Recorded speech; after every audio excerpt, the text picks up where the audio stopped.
ಕನ್ನಡ ನಾಡು, ಇದು ಕನ್ನಡಿಗರ ನಾಡಿಮಿಡಿತ. 6/2026 ಸಂಜೆ 6 ಗಂಟೆಗೆ ಬೀದರ್ನಿಂದ ಆರಂಭವಾದ ಜಾಥಾ ಬಳ್ಳಾರಿ ನಗರಕ್ಕೆ ಸಂಜೆ 6 ಗಂಟೆಗೆ ಬರ್ತದೆ. ಆ ಜಾಥಾವನ್ನು ನಾವು ಮೋತಿ ಸರ್ಕಲ್ನಲ್ಲಿರುವ ಬಸವಣ್ಣನವರ ಪುತ್ಥಳಿಗೆ ಮಾಲಾರ್ಪಣೆ ಮಾಡೋದ್ರ ಮೂಲಕ ಸ್ವಾಗತ ಮಾಡುತ್ತಾ, ಅಲ್ಲಿಂದ ರಾಯಲ್ ಸರ್ಕಲ್ ಮತ್ತು ಗಾಂಧಿ ಭವನಕ್ಕೆ ತೆರಳಿ ಅಲ್ಲಿ ಬಹಿರಂಗ ಸಭೆ ಏರ್ಪಡಿಸ್ತಾ ಇದ್ದೇವೆ. ಬಹಳ ಮುಖ್ಯವಾಗಿ ಇದರಲ್ಲಿ ಚುನಾವಣಾ ಆಯೋಗ ಏನು ಲಾಜಿಕಲ್ ಡಿಸ್ಟೆನ್ಸ್ ಎನ್ನುವ ಮೂಲಕ ಲಕ್ಷಾಂತರ ಮತದಾರರನ್ನು ಹೊರತೆಗೆದಿದ್ದಾರೆ, ಅದನ್ನು ನಾವು ಉಗ್ರವಾಗಿ ಖಂಡಿಸ್ತೇವೆ. ಆ ಒಂದು ಪಾರದರ್ಶಕವಾಗಿ ಮಾಡಬೇಕನ್ನೋದು ನಮ್ಮ ಸಂಘಟನೆಗಳ ಮತ್ತು ಎಲ್ಲ ಪಕ್ಷಗಳ ಜಾತ್ಯತೀತ ಪಕ್ಷಗಳ ಒಕ್ಕೂಟದ ಧ್ವನಿಯಾಗಿದೆ.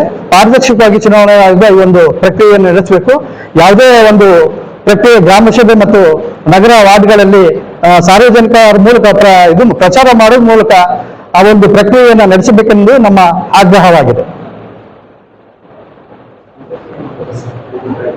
ಸಮಗ್ರ ಸುದ್ದಿಗಳಿಗಾಗಿ ತಪ್ಪದೆ ನೋಡಿ ಕನ್ನಡ ನಾಡು ವಾಹಿನಿ. ಸಬ್ಸ್ಕ್ರೈಬ್ ಮಾಡಿಕೊಳ್ಳಲು ಕೂಡಲೇ ಪಕ್ಕದಲ್ಲಿ ಕಾಣುವ ಬೆಲ್ ಐಕಾನ್ ಕ್ಲಿಕ್ ಮಾಡಿ ನೋಟಿಫಿಕೇಶನ್ ಪಡೆಯಿರಿ.